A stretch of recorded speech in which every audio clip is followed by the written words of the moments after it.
I invest in the stock market, and I am not familiar with the real estate market in Singapore. My father made some money speculating in real estate in the past.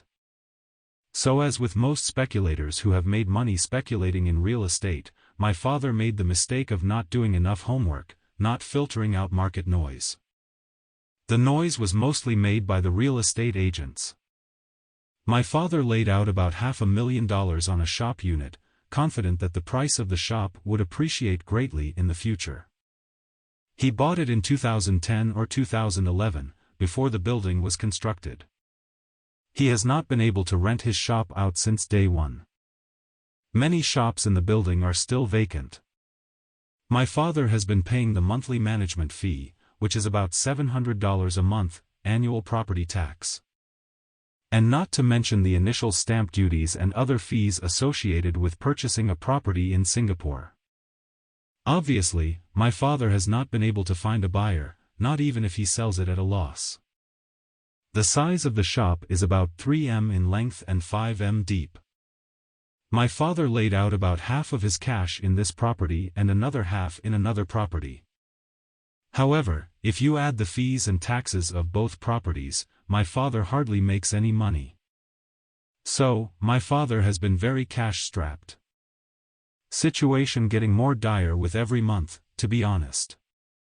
Unfortunately, my father made the purchases before I knew anything about investment, but it is not like he would listen to me though. My question is, do you have any recommendations as on what can be our next step? Okay, fact is nobody knows for sure what the future might bring. What we know for sure is the now and the present. The only people who seem to know the future for sure are the property agents, especially when they want to sell us something. If we had bought into a piece of property thinking or hoping that the price will go up in future, we are more speculators than investors. Remember my blog post on the 2 questions we should ask if we are speculating in properties?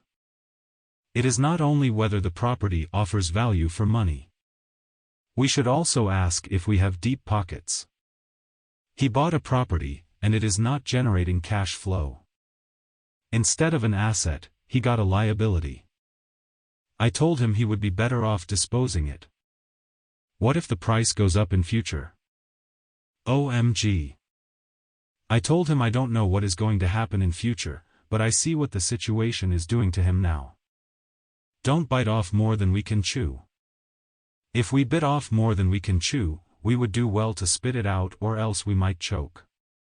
Of course, some handle choking better than others. Quite a few could choke to death.